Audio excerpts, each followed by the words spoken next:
আমাদের হকের ওপরে স্থির থাকতে গিয়ে অনেক সময় অনেক হোঁচট খেতে হয়, অনেকের কথা শুনতে হয়, অনেকের অপবাদ মুখ বুজে সহ্য করতে হয়, অনেকে তহমত লাগানোর চেষ্টা করে। বর্তমান সময়ে একটা ভালো মানুষ যদি সে ভালো থাকতে চায়, সে ভালো থাকতে পারছে না। কেন পারছে না? তার প্রতিবেশী, তার গ্রামবাসী, তার আত্মীয় স্বজন দেখছে এ ভালো আছে, একে ভালো থাকতে দুনিয়ায় দেওয়া যাবে না, একেও আমার মতো নোংরা করতে হবে, একে আমার মতো অপবাদ লাগাতে হবে, একেও আমার মতো দুর্নাম দুনিয়ায় করতে হবে। সেই জন্য সে তার পিছনে লেগে গেল। সে যা না করেছে সেই অপবাদ অন্য সামনে গিয়ে দিল, বর্ণনা করলো। একজনের ব্যাপারে একজনের কাছে যদি 5 বার একটি কথা রিপিট করে, তখন তার অন্তরটা বিকশিত হয়ে যায়, মনে মনে ভাবে বারবার এই কথা বলছে, কিন্তু সেটাই মনে হয় সত্যি হতে পারে। আপনার ওটা সত্যে পরিণত হলো কোথা থেকে, কেমন ভাবে আর আমার উপার্জনের ব্যবস্থা হবে আমি কিছুই ভাবতে পারছিলাম না। মতিভ্রম হয়ে যাচ্ছিলাম, দিক খেয়ে যাচ্ছিলাম, কিংকর্তব্য বিমূঢ় হয়ে যাচ্ছিলাম। এমন সময় আপনি আপনার একটা বান্দা পাঠিয়ে দিয়েছেন। উনি বললেন, ঠিক আছে ভাই, আমার কোনো অসুবিধা নাই গ্রহণ করতে। উনি বলছেন, মৌলানা সাহেব আপনি আজকেই এক্ষুনি এই নেন 1000 টাকা অগ্রিম, আপনাকে আমি ভাতা স্বরূপ প্রদান করে গেলাম। মৌলানা সাহেব অর্থ গ্রহণ করলেন, উনি চলে গেলেন আর বললেন, প্রতি মাসে যথা টাইমে আপনার কাছে এই ভাতা পৌঁছে যাবে, 500 নয় 1000 করে পৌঁছে যাবে।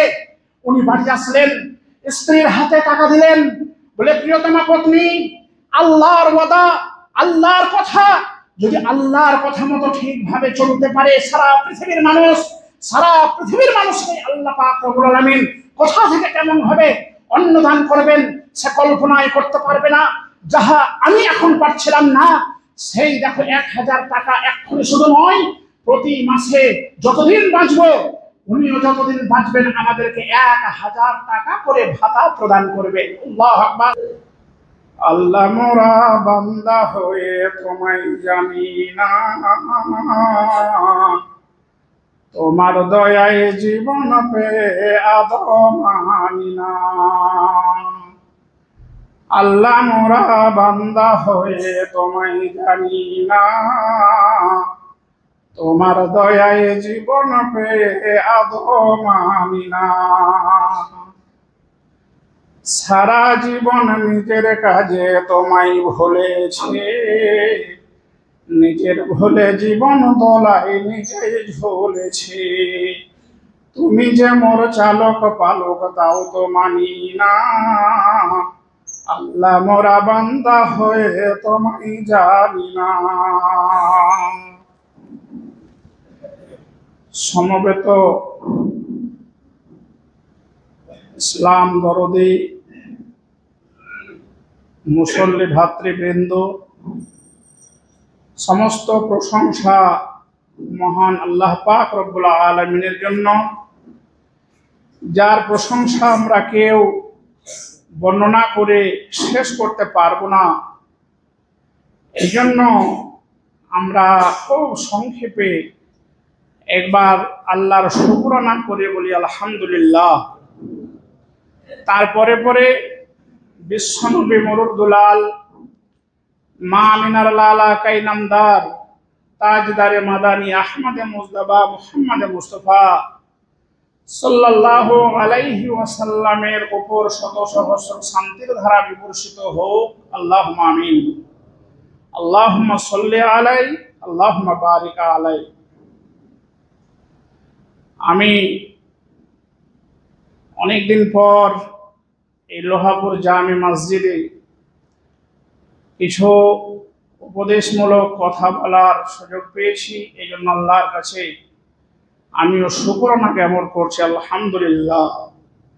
স্বল্প সময় সূরা আত-তালাকের 2টি আয়াতের বিশেষ অংশ, মানে আয়াত 2টি পরিপূর্ণ নয়, 2 নম্বর আয়াতের শেষ অংশ আর 3 নম্বর আয়াতের প্রথম অংশ, এই 2টি আয়াতের 2 অংশ পেশ করেছি। তার সঙ্গে সঙ্গে জামে তিরমিজি শরীফের একটা সহিহ হাদিস আপনাদের সামনে আমি পরিবেশন করেছি। এগুলো সবই আরবি ভাষায়, এরই বঙ্গানুবাদ করা হবে।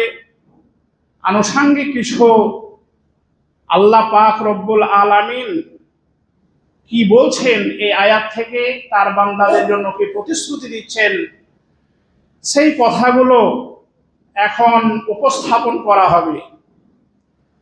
তবে এই কথা সকলের কাজে লাগবে না, এটা আল্লাহ পাকই বলেছেন। অন্যত্রে অযাক্কির ফাইন্নায যিকরা তানফাউল মুমিনিন, আল্লাহ পাক নবীকে বলছেন, হে নবী, আপনি আমার বান্দাদেরকে, আপনার উম্মতকে আপনি নসিহত করতে থাকুন, আপনি উপদেশমূলক বার্তা দিতে থাকুন, কিন্তু এগুলো সকলের উপকারে আসবে না, কাজে লাগবে না। কাদের লাগবে? তানফাউল মুমিনিন, যারা আমার উপরে ঈমান আনয়ন করেছে, মুমিন যারা, এদেরই কাজে লাগবে। এখন যদি আমরা সকলেই পূর্ণ মুমিন হই, তো নিশ্চয় আল্লাহ পাকের কথা অনুযায়ী আমাদের এই কথাগুলো কাজে লাগা উচিত। আর যদি কাজে না লাগে, তাহলে জানতে হবে আমরা এখনো পূর্ণ মুমিন হতে পারিনি। দুটো ব্যাপার। একটা হচ্ছে যে যারা এই কথাগুলোকে শোনার পরে বাস্তবায়ন করতে পারবে, তারাই হলো মুমিন, আর এদেরই কাজে লাগবে। আর শুনেই গেলাম গাড়ির গাড়ি, কোনো কাজে এলো না, বাস্তবায়নও হলো না, যা ছিলাম তাই থেকে গেলাম, তার মানে জানতে হবে যে আমি এখনো মৌখিকভাবে ইমানদার, ইমানের দাবিদার, কিন্তু আমি পূর্ণ মুমিন হতে পারিনি। যাই হোক, আল্লাহ পাকের অজস্র মাখলুকাত রয়েছে সারা পৃথিবীতে। অনেকে বলেন 1,24,000, কেউ বলছেন 84 লক্ষ, ইত্যাদি ইত্যাদি। এই গণনায় আমরা যাব না, এই মতান্তর মতভেদে। এক কথায় আল্লাহ পাকের অগণিত অজস্র মাখলুকাত সারা পৃথিবীতে আছে, যাদের জান আছে, প্রাণ আছে। কিন্তু এই অগণিত মাখলুকাতের মধ্যে একটাই মাখলুক কেবল অর্থ উপার্জন করে, আর এই অর্থ উপার্জনের জন্য ব্যতিব্যস্ত থাকে। অর্থ উপার্জনের কারণে আল্লাহকে ভুলে যায়, আল্লাহর ডাকে সাড়া দিতে আমরা পারি না। সেই মাখলুক হলো এই মানুষ, এই ইনসান, এই মানব সমাজ, যারা একমাত্র অর্থ উপার্জন করতে পারে। আর এই অর্থ উপার্জন করার পেছনে যা মনোবৃত্তি, মনোবাসনা, বাড়ি হবে, গাড়ি হবে, জমি হবে, জায়গা হবে, ভালো ভালো খাবার হবে, পোশাক পরিধান হবে, ইত্যাদি একটা মনোবাঞ্ছা, মনের আশা আকাঙ্ক্ষা। আর অর্থ উপার্জন না করতে পেলেই তো আমাদের সব শেষ হয়ে যাবে। মান থাকবে না, মর্যাদা থাকবে না, বাড়ি গাড়ি না থাকলে লোকে মানুষ বলে মানবে না, খাবার অনটন অভাব দেখা দেবে, ছেলে মেয়েরা না খেয়ে মরবে, হয়তো বাড়ির পরিবার চলবে না, সংসার চলবে না, ইত্যাদি ইত্যাদি। কিন্তু এই মানুষ বাদে আরো যত মাখলুকাত আছে পৃথিবীতে, যাদের জান আছে, প্রাণ আছে, এই জীবগুলোতেও খাবার খায়, এই জীবগুলোও বেঁচে থাকে, কিন্তু তাদের আগামী দিনের জন্য কোনো অর্থ সঞ্চয় নাই, মাল সঞ্চয় নাই, তাদের চাল সঞ্চয় নাই, খাবার সঞ্চয় নাই। এরাও কিন্তু না খেয়ে মরে না। এই দায়িত্বভার আল্লাহ পাক রব্বুল আলামিন গ্রহণ করেছেন। সারা পৃথিবীতে যত আমার মাখলুকাত আছে, যাদের জান আছে, প্রাণ আছে, এদের যতদিন আমি আয়ু দিয়েছি পৃথিবীতে, ততদিনই তারা থাকবে, বাঁচবে, তারা না খেয়ে মরবে না। আমি তাদের মানে খাদ্য, তাদের অর্থ, তাদের আমি রুজি সব জোগাড় করব, তার ব্যবস্থা করব। এই ওয়াদা আল্লাহ পাক দিয়েছেন। কোথায় দিয়েছেন? তার মধ্যে সবচাইতে উৎকৃষ্ট মাখলুক হলাম আমরা, অর্থাৎ মানব। তো আল্লাহ পাক এই সূরা তালাকের মধ্যে এ কথাটা জানিয়ে দিলেন। সারা পৃথিবীর আল্লাহর মাখলুক যারা আল্লাহর উপরে ঈমান রাখে, এদেরকে আল্লাহ পাক রব্বুল আলামিন উদাত্ত কণ্ঠে ঘোষণা দিয়ে নবীর মাধ্যমে জানিয়ে দিলেন। কি বলছেন আল্লাহ পাক? ওয়ামান ইয়াত্তাকিল্লাহা ইয়াজআল লাহু মাখরাজা, যারা আল্লাহকে ভয় করে, আল্লাহ ভীতি যাদের মনে আছে, অন্তরে আছে, এই আল্লাহ আমার রব, সেই আল্লাহর কাছে আবার যেতে হবে, আল্লাহ ডাক একদিন দেবেনি, এই ভয় ভীতি যার অন্তরে আছে, আল্লাহ নিজে বলছেন ইয়াজআল্লাহু মাখরাজা, তার জন্য আমি একটা সুব্যবস্থা করে দেব, তার জন্য একটা পথ আমি বের করে দেব, উপার্জনের পথ, তার চলার পথ আমি একটা বের করে দেব, তার কোনো অসুবিধা আমি হতে দেব না, কিন্তু আমার ভয় তার অন্তরে থাকতে হবে। আর কি বললেন?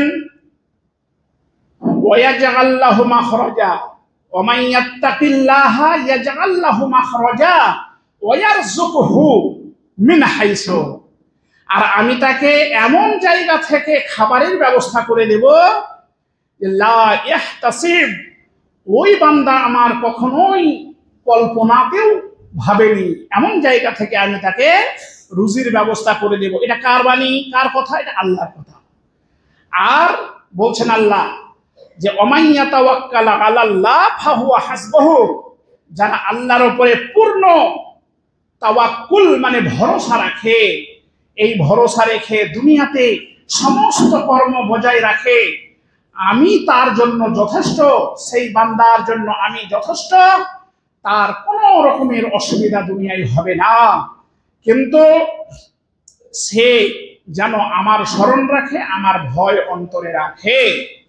এবারে এই যে অন্তরে আল্লাহর ভয়, এই ভয় যদি আমাদের মনে থাকে তাহলে আমাদের দ্বারা কোনো অপকর্ম হতে পারে না, এক নম্বর কথা।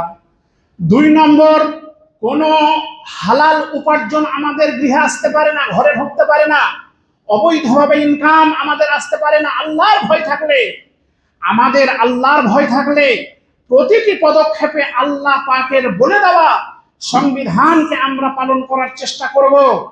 তারপরেও যদি মিস্টেক হয়ে যায়, এর জন্য আমাদের তার প্রায়শ্চিত্তের পথ আল্লাহ পাক রব্বুল আলামিন করে দিয়েছেন।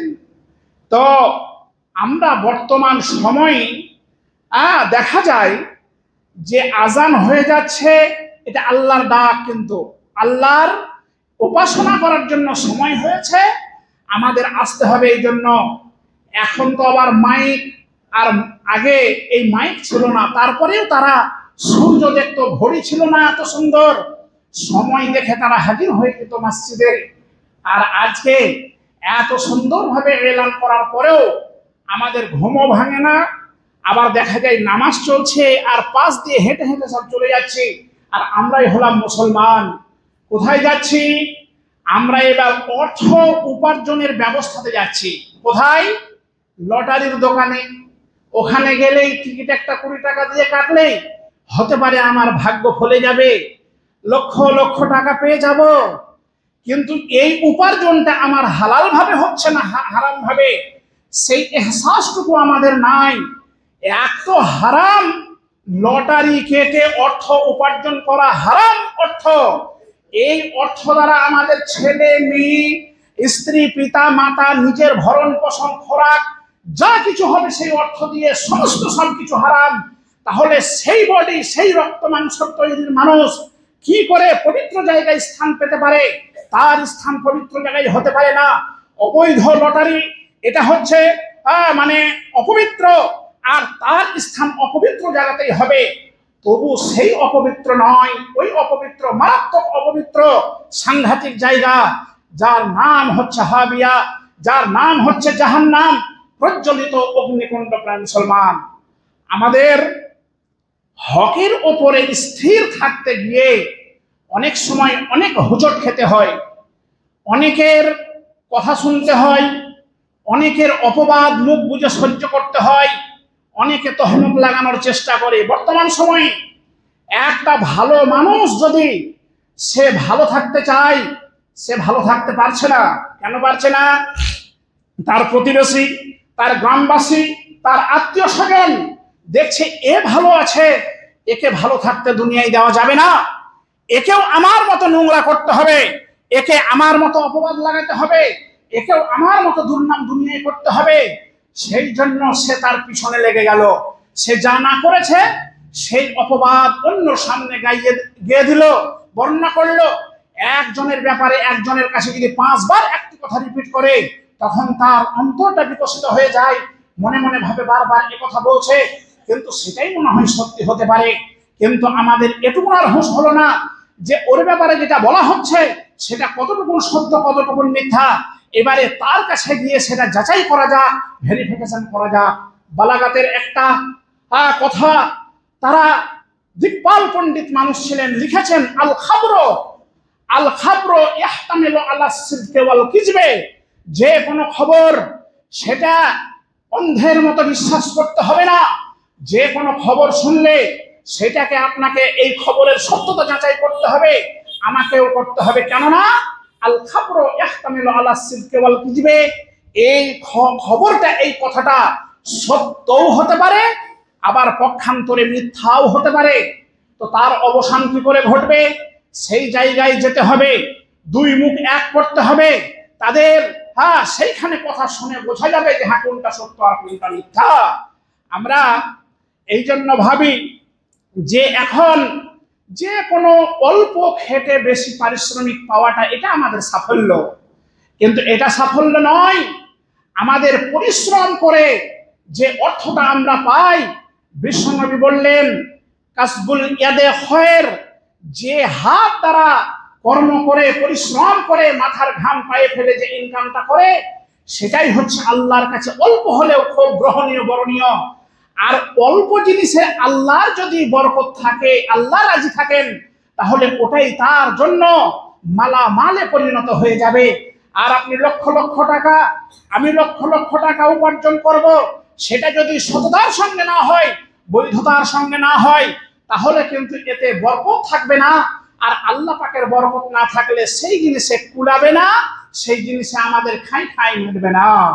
আমি খুবই অল্প সময় এটা বিস্তীর্ণ খুব বড় সড়ো মাজমুন, এটা আল্লাহ ভরসার খুব বড় একটা বিষয়। কিন্তু আমি তবুও এই বিষয়টা এই জুমার খুতবায় বলার চেষ্টা করছি।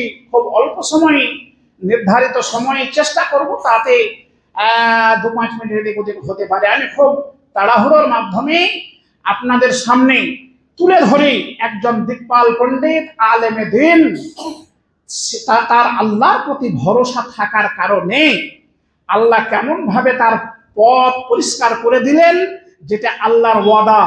এই আল্লাহর আয়াতের সঙ্গে এই ঘটনার মিল আমি আপনাদেরকে করে দেব। একটাই বলা হবে, আর বলা হবে না, তবে পালাক্রমে আবার সময় পেলে বলা হবে। একজন বিখ্যাত আলেমে দিন ছিলেন মৌলানা সাহেব, যার নাম হচ্ছে আফফান বিন মুসলিম রহমতুল্লাহ আলাইহি। নামটা মনে রাখবেন। আমাদের যেমন এই দেশস্থ অনেক বড় বড় আলেম যাদেরকে আমরা মানি, তো বাসারার মধ্যে এই মৌলানা সাহেব, যার নাম আফফান বিন মুসলিম রহমতুল্লাহ আলাইহি, তিনি ছিলেন হকের ওপরে প্রতিষ্ঠিত। তো ওই বাসারার যিনি বাদশাহ, তখন বাদশার প্রচলন ছিল, এখন যেমন মন্ত্রী তখন বাদশাহ।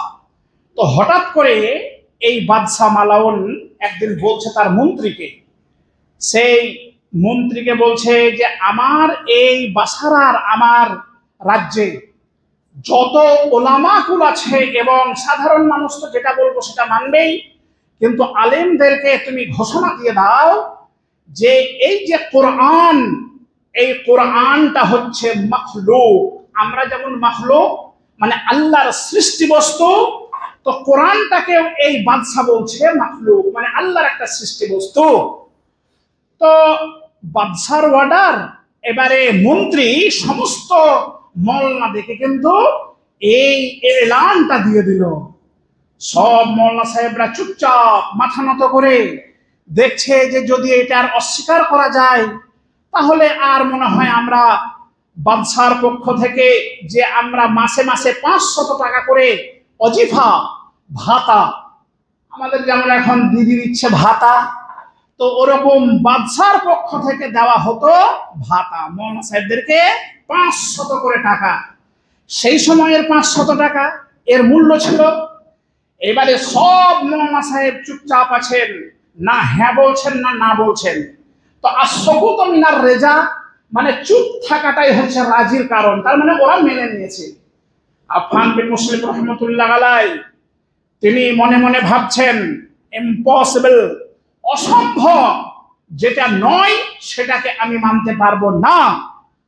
তো বলছে যে আফফান বিন মুসলিম রহমতুল্লাহ আলাই উনি দাঁড়িয়ে গেলেন, বললেন, ও মানে আপনার গভর্নর, আপনার প্রস্তাব কিন্তু আমি মানতে পারলাম না। সারা জীবন, হ্যাঁ, একদম কিয়ামত পর্যন্ত এরকম হকপন্থী লোক থাকবেই থাকবে। তখনও ছিল, এখনো আছে, আগামী দিনেও থাকবে, কিন্তু খুব কম হবে, অল্প হবে। বলছে এ কথা মানতে পারলাম না। তো বলে কেন? তো বলে কোরআনটা তো আল্লাহর মাখলুক নয়। আল কোরআন ও কালামুল্লাহি লাইসা বিমাখলুকিন। কোরআন হলো আল্লাহর কথা, আল্লাহর বাণী, আল্লাহর ভাষ্য, হলে এটা মাখলুক নয়, আমি মানতে পারবো না। তো তখন মন্ত্রী বলছে যে বাদশার অর্ডার যে মানবে না তার 500 টাকা করে ভাতা আজ থেকেই বন্ধ করে দেওয়া হবে। ফলে আপনি যদি না মানেন তাহলে আজ থেকে আপনি আর ভাতা পাবেন না। আপনি এবারে কি করবেন সেটা ভালোভাবে বুঝুন। আফফান বিন মুসলিম রহমতুল্লাহ আলাই বলেছিলেন, আল্লাহর কোরআন থেকে বলছেন, ও মন্ত্রী মশাই শুনে নেন, আপনার বাদশাকে খবরটা পৌঁছিয়ে দেন যে আমার রুজির মালিক আপনি নন, বাদশা নন। যে আসমানে বসে আছে, সারা পৃথিবীতে যত মাখলুকাত আছে, যত জীব আছে, যত জান আছে, প্রাণ আছে, সকলের রুজির মালিক হচ্ছেন মহান আল্লাহ। ফলে আপনার কথা আমি মানবো না, আপনার ভাতা আমার দরকার নাই, আমি চলে গেলাম। আমাকে আপনি না খাওয়িয়ে মেরে ফেলতে পারবেন না। আল্লাহু আকবার! কি স্পর্ধা, কি সাহস! এ সবার দ্বারা হয় না। যার পরিপূর্ণ তাওয়াক্কুল আল্লাহর উপরে থাকে, যে না, আল্লাহ যখন ওয়াদা দিয়েছেন তখন কখনোই আমাকে আল্লাহ না খাওয়িয়ে মেরে ফেলবেন না, এদের দ্বারাই এরকম ধরনের কর্ম করা সম্ভব হয়ে যাবে। উনি রাজ দরবার থেকে বাড়ি ফিরে আসলেন। বাড়িতে প্রিয়তমা পত্নীকে বলছেন, মৌলানা সাহেব, প্রিয়তমা পত্নী, গো সহধর্মিনী, আজ থেকে আমার বাদশার পক্ষ থেকে যেটা ভাতা পাওয়া যেত, ওজিফা পাওয়া যেত, তানখা পাওয়া যেত, সেটা কিন্তু বন্ধ হয়ে গেল। স্ত্রী বলছে, কেন, কি ব্যাপার? হকচকিয়ে উঠেছে, চমকে গিয়েছে, ভীত হয়ে গেল, সন্ত্রস্ত হয়ে বলছে, কেন, কি হয়েছে? বলে কিচ্ছু হয়নি, আমি সঠিক কথাটাকে, তাদের বেঠিক কথাটাকে মানতে পারিনি, আমি সঠিকের ওপরে অবিচল থাকার কারণে আমার এই ভাতা বন্ধ করে দেওয়া হয়েছে। বলে তাহলে কি হবে? আমার বাড়িতে দৈনন্দিন 40 জনের খাবার রান্না হয়, তাহলে এবারে কি করে এর ব্যবস্থা হবে? তো আফফান বিন মুসলিম রহমতুল্লাহ আলাই জ্ঞানী মানুষ, তার স্ত্রীও সেরকম পরেশগার দিনদার, বলছে, ওগো প্রিয়তমা, তুমি কি আল্লাহর এই কালাম মনে নাই নাকি স্মরণচ্যুত হয়ে গেলে? বলে কি কালাম, কি কথা? আল্লাহ বলেছেন, ওমাইয়াত্তাকিল্লাহা ইয়াজআল লাহু মাখরাজা ওয়া ইয়ারযুকহু মিন হাইসু লা ইয়াহতাসিব ওয়া মান ইয়াতাওয়াক্কাল আলাল্লাহ ফাহুয়া হাসবুহু। যারা আল্লাহকে ভয় করে, আল্লাহ পাক তাদের একটা নিশ্চয়ই অসুবিধায়, বিপদের সময় রাস্তা বের করে দেবেন। আর তাকে কোথা থেকে কেমন ভাবে অন্ন দেবেন, রুজি দেবেন, আহার দেবেন, অর্থ দেবেন, সে কখনোই কল্পনা করতে পারবে না। এটা আল্লাহর কথা। আল্লাহ আবারও বললেন, ওমাইয়া তাওয়াক্কাল আলাল্লাহি ফাহুয়া হাসবুহু, যারা আল্লাহর উপরে পরিপূর্ণ ভরসা রাখবে, আমি আল্লাহ তার জন্য যথেষ্ট হয়ে যাব। এটা কি তোমার স্মরণে নাই? বলে হ্যাঁ, তা তো ঠিক, তাহলে আমাদের আর কোনো চিন্তা নাই। এই কথা তো কথন শেষই হয়নি এখনো। কি হলো? ওই বাসারার মধ্যে যিনি সবচাইতে বড় ব্যবসায়ী ছিলেন, কিসের ব্যবসা ছিল? তেলের ব্যবসা। বড় বড় মিল, তেল সরবরাহ হতো।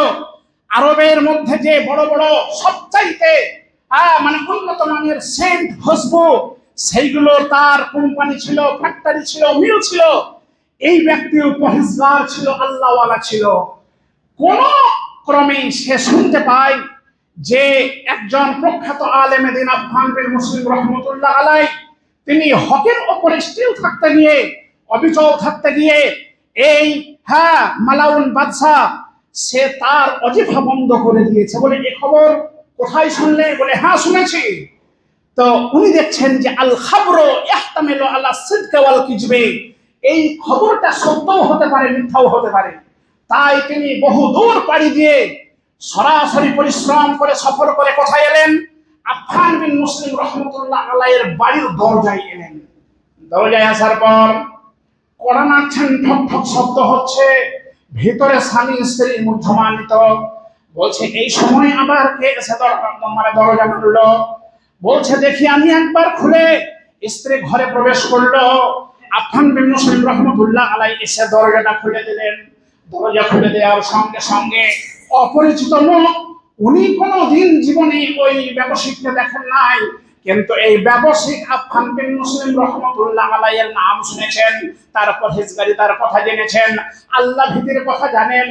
তিনি হকের উপরে অবিচল আছেন শুনে আরো খুশি হয়ে তিনি ছুটে চলে এসেছেন তার বাড়ির দরজায়। সালাম হলো, মুলাকাত হলো, কালাম শুরু হয়ে গেল, কথোপকথন হলো। বলে ওগো মৌলানা সাহেব, আমি বহুদূর বাড়ি দিয়ে আসলাম একটা খবর জানার জন্য, একটা কথা জিজ্ঞাসা করার জন্য, যে আমি শুনলাম যে বাদশার পক্ষ থেকে যে ওজিফা আপনাকে 500 টাকা করে মাসে মাসে দেওয়া হতো, সেটা নাকি আপনার বন্ধ করে দেওয়া হয়েছে। বলে ইয়েস, হ্যাঁ, এটা আপনি যা খবর শুনেছেন সত্য শুনেছেন, আর এই কারণে বন্ধ করে দেওয়া হয়েছে। তো এইবারে ওই ব্যবসায়ী উনি বলছেন খুব নম্র ভদ্র বিগলিত কণ্ঠে, বলে মৌলানা সাহেব, আমার একটি ছোট্ট দরখাস্ত যদি আপনি কবুল করতেন তাহলে আমি নিজেকে ধন্য মনে করতাম। বলে কি দরখাস্ত? বলে মৌলানা সাহেব, আমি হলাম এলাকার খুব বিখ্যাত বড় ব্যবসায়ী, আমার বড় বিজনেস আছে।